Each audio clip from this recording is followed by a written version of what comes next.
Hello everyone, कैसे हैं आप सभी। मैं हूं भावना और आप मेरे चैनल स्टडी ओनली साइंस पर आज क्लास ले रहे हैं। जैसे कि आप और भी मेरी क्लासेस हो सकता है आप लोगों में से कई लोग हों जो मेरी क्लासेस पहले भी ले चुके हैं।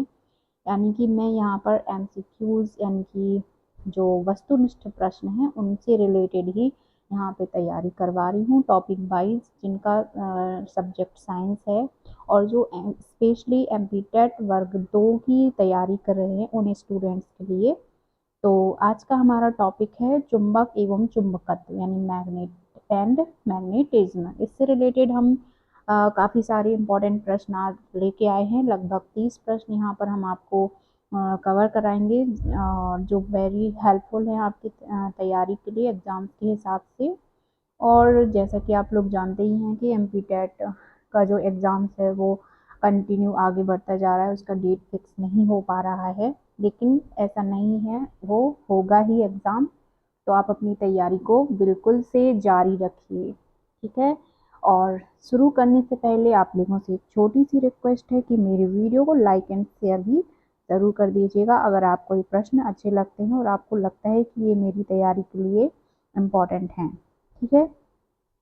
शुरू करते हैं आज की हमारी क्लास। यानी कि पहला क्वेश्चन हमारे सामने है और इस प्रश्न का हम आंसर आपको बताएंगे। चुंबक में चुंबकत्व सर्वाधिक होता है, तो चुंबक में चुंबकत्व सर्वाधिक होता है कहाँ पर, ठीक है। तो इसका राइट आंसर क्या हो जाएगा कि जब कोई चुंबक को कितने भी टुकड़ों में तोड़ दिया जाए पर उसका चुंबकत्व जो है क्या होता है, ध्रुवों पर ही रहता है, ठीक है, दक्षिण और उत्तर। ठीक है, अगला प्रश्न है स्वतंत्रता पूर्वक लटकी चुंबक स्थिर होती है। यानी कि स्वतंत्रता पूर्वक किसी चुंबक को लटका दें तो वो स्थिर कहाँ पे होगी, उत्तर दक्षिण दिशा में ही वो स्थिर होगी। इससे पता लगता है कि चुंबक जो है उसके ध्रुव, जो दो ध्रुव होते हैं और एक उत्तर और एक दक्षिण, वो उन्हीं दिशाओं में स्थिर होगी। अगला प्रश्न दिया है निम्न में से असत्य है, तो इन कथनों में से जो असत्य है उसका पता लगाना है। चुंबक के समान ध्रुवों में प्रतिकर्षण होता है और दूसरा ऑप्शन है एक दूसरे को आकर्षित करने का गुण चुंबकत्व कहलाता है। चुंबक के ध्रुवों पर चुंबकत्व अधिकतम होता है और चुंबक को नष्ट किया जा सकता है, ठीक है। तो इसमें से जो असत्य कथन है वो है कि एक दूसरे को आकर्षित करने का गुण चुंबकत्व कहलाता है, ठीक है। ये हमारा ऑप्शन गलत हो जाएगा। चुंबक क्या करती है, अगर समान ध्रुव हो तो वो प्रतिकर्षित करती है और असमान ध्रुव हो तो वो एक दूसरे को आकर्षित करेगी, ठीक है। अगला प्रश्न क्या है, पृथ्वी के चुंबकीय क्षेत्र का ऊर्ध्वाधर घटक शून्य होता है, तो इसका जो है राइट आंसर क्या हो जाएगा कि पृथ्वी के चुंबकीय क्षेत्र का ऊर्ध्वाधर घटक कहाँ पर शून्य होगा, तो ये होता है चुंबकीय भूमध्य रेखा पर शून्य होगा। अगला प्रश्न है निम्न में से कौन सा अचुंबकीय पदार्थ है, तो अचुंबकीय पदार्थ को हमें जानना है और ये होता है कौन सा अचुंबकीय पदार्थ होता है सोना, इसको चुंबक आकर्षित नहीं करती है। अगला प्रश्न है चुंबकीय वस्तु को विचुंबकित किया जा सकता है, कोई चुंबकीय वस्तु इसको विचुंबकित किया जा सकता है किसके माध्यम से, विपरीत दिशा में चुंबकन के द्वारा, ठीक है। अगला प्रश्न पढ़ते हैं चुंबकीय फ्लक्स अभिवाह का मात्रक है, ठीक है। चुंबकीय फ्लक्स का जो मात्रक है वो क्या है, वो वेबर वेबर कहलाएगा। ये वेबर वैज्ञानिक के नाम पर ही उन्होंने वेबर मात्रक रखा है। अगला प्रश्न है पृथ्वी के चुंबकीय क्षेत्र के क्षैतिज घटक के कारण चुंबकीय बल रेखाएं होंगी, क्या चुंबकीय बल रेखाएं किस तरह से होंगी, क्षैतिज और समांतर, क्षैतिज तथा समांतर। चुंबकीय क्षेत्र के क्षैतिज घटक के कारण चुंबकीय बल रेखाएं कैसी होंगी, क्षैतिज और समांतर। अगला प्रश्न दिया है यदि चुंबक को इसके अक्ष के साथ लटकाकर छोड़ दें तो यह रुकेगी। अब देखिए चुंबक के अक्ष को उसके साथ लटकाकर छोड़ देते हैं तो ये कहाँ रुकेगी, ये आपको बताना है। इसका आंसर हो जाएगा चुंबकीय यामोत्तर में, ठीक है, कहाँ, चुंबकीय यामोत्तर में। अगला प्रश्न है ट्रांसफार्मर में प्राथमिक तथा द्वितीय कुंडली के मध्य प्रतिरोध का मान होता है। जो ट्रांसफार्मर होता है उसका प्राथमिक तथा द्वितीय कुंडली के मध्य प्रतिरोध का मान हमें स्पष्ट करना है, तो ये होगा अनंत। ठीक है, इसका राइट आंसर हो जाएगा अनंत पर, अनंत होता है उसका मान। अगला प्रश्न है, चुंबकीय क्षेत्र में समांतर रखी हुई चुंबकीय सुई को 30 डिग्री घुमाने के लिए मात्रक कार्य आवश्यक है। सुई को इसी स्थिति में रखने के लिए आवश्यक बल आघूर्ण होगा। तो ये एक डेरिवेशन है।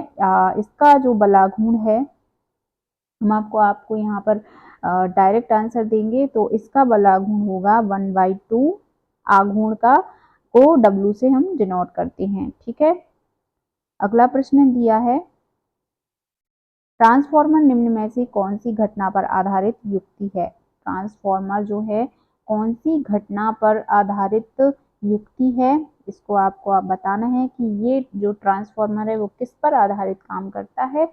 तो इसका आंसर हो जाएगा अन्योन्य प्रेरण पर। अगला प्रश्न है, लेंज का नियम संबंधित है। ठीक है, लेंज का नियम जो है वो संबंधित है किससे, तो लेंज के नियम का क्या है, ऊर्जा संरक्षण नियम से संबंधित है, ऊर्जा संरक्षण नियम से। ठीक है, अगला प्रश्न दिया है कि एक ट्रांसफार्मर प्रयुक्त किया जाता है। जो एक ट्रांसफार्मर है वो प्रयुक्त किया जाता है, तो इसका जो है आंसर क्या हो जाएगा, आवश्यक AC वोल्टता प्राप्त करने के लिए, ठीक है, प्रयुक्त किया जाता है। अगला प्रश्न दिया है कि किसी परिपथ में प्रेरित धारा की दिशा सदैव इस प्रकार होती है कि वह अपनी उत्पत्ति के कारण का विरोध करती है। यह नियम कौन सा है। ठीक है, तो ये नियम कहता है, लेंज का नियम है ये। ठीक है, याद रखिएगा इस वाले नियम को। और लेंज का नियम के अनुसार किसी परिपथ में प्रेरित धारा यानी कि धारा की दिशा जो है सदैव इस प्रकार की होती है कि वह अपनी उत्पत्ति के कारण का विरोध करती है। ठीक है, तो इसको लेंज का नियम कहा गया है। नेक्स्ट प्रश्न है कि चुंबकीय फ्लक्स की इकाई है। अब देखिए, चुंबकीय फ्लक्स की जो इकाई है वो अभी हम पहले भी इसका आंसर दे चुके, वेबर इसकी इकाई हो जाएगी। अगला प्रश्न है, दिष्ट धारा मोटर के आर्मेचर में धारा का मान अधिकतम होता है जबकि। ठीक है, दिष्ट धारा जो मोटर के आर्मेचर में धारा का मान अधिकतम होता है जबकि क्या होगा, मोटर ने गति करना प्रारंभ नहीं किया है। सॉरी, इसमें नहीं है, प्रारंभ किया है। ठीक है, मोटर ने गति करना प्रारंभ किया है तभी भी उसका मान अधिकतम होता है। नेक्स्ट है कि किसी परिनालिका की कुंडली के प्रति एकांक लंबाई में फेरों की संख्या दुगनी करने पर उसका स्वप्रेरण गुणांक हो जाएगा। स्वप्रेरण गुणांक कितना हो जाएगा। ठीक है, तो वो आंसर है दुगना। ठीक है, किसी परिनालिका कुंडली के प्रति एकांक लंबाई में फेरों की संख्या दुगनी अगर कर दें तो उसका स्वप्रेरण गुणांक जो है वो दुगना हो जाएगा। ठीक है, नेक्स्ट प्रश्न दिया है, एक रेलगाड़ी उत्तर दिशा में गति करती है एवं दूसरी पूर्व पश्चिम दिशा में गति करती है, तो ध्रुवों में विभवांतर बल प्रेरित होगा कहाँ पर, तो ध्रुवों में जो है वो दोनों में ही प्रेरित होगा। कैसे, दोनों में ही प्रेरित होगा, ये इसका राइट आंसर हो जाएगा। निम्न में से कौन सी विद्युत धारा को यांत्रिक ऊर्जा में परिवर्तित करती है।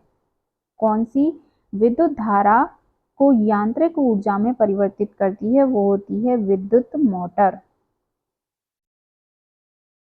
विद्युत जनित्र किस सिद्धांत पर आधारित है। ठीक है, जो विद्युत जनित्र है वो किस सिद्धांत पर आधारित काम करता है, विद्युत चुंबकीय प्रेरण पर काम करता है। नेक्स्ट है कि विद्युत में द्रव्यमान या जड़त्व के समतुल्य राशि है। ठीक है, जड़त्व के समतुल्य राशि द्रव्यमान की, तो उसका जो है राइट आंसर हो जाएगा सेकंड ऑप्शन, यानी कि जी एल। हाँ, एक मिनट, इसका आंसर हो जाएगा एल।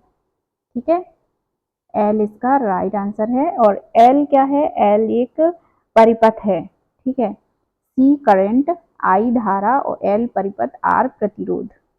नेक्स्ट है, दो समकक्षीय कुंडलियों में धारा समान दिशा में प्रवाहित हो रही है, दोनों के मध्य दूरी बढ़ाने पर धारा का मान क्या हो जाएगा?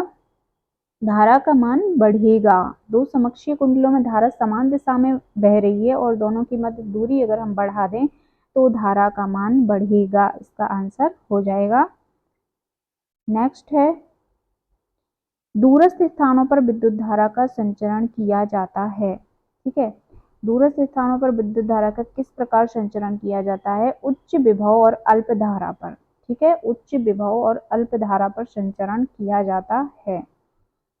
ट्रांसफार्मर में नियत रहने वाली राशि है, जो ट्रांसफार्मर नियत रहने वाली राशि है उसे शक्ति कहते हैं, शक्ति, पावर। नेक्स्ट, प्रत्यावर्ती धारा उत्पन्न की जाती है। जो प्रत्यावर्ती धारा है वो उत्पन्न की जाती है प्रत्यावर्ती धारा जनित्र से, प्रत्यावर्ती धारा जनित्र से। नेक्स्ट है, विद्युत चुम्बकीय प्रेरण की घटना का सर्वप्रथम व्यवस्थित अध्ययन किया है। विद्युत चुम्बकीय प्रेरण की घटना का सर्वप्रथम व्यवस्थित अध्ययन किसने किया था? वो लेंज ने। ठीक है, वो लेंज थे। नेक्स्ट है, किसी धारावाही चालक के अल्पांश के कारण किसी बिंदु पर चुंबकीय क्षेत्र का मान किस नियम से प्राप्त होता है? तो ये नियम कौन सा है? वायु सावर्त का नियम। किसी धारावाही चालक के अल्पांश के कारण किसी बिंदु पर चुंबकीय क्षेत्र का मान जो है वो वायु सावर्त का नियम इससे प्राप्त होता है। नेक्स्ट, पृथ्वी के चुंबकीय क्षेत्र के क्षैतिज घटक के कारण चुंबकीय बल रेखाएं होंगी। तो चुंबकीय बल रेखाएं कैसी होंगी? क्षैतिज तथा समांतर। पिछले क्वेश्चंस में ये आ चुका है। नेक्स्ट है कि धारा के चुंबकीय प्रभाव की खोज किसने की थी? ठीक है, आज का हमारा आखिरी प्रश्न।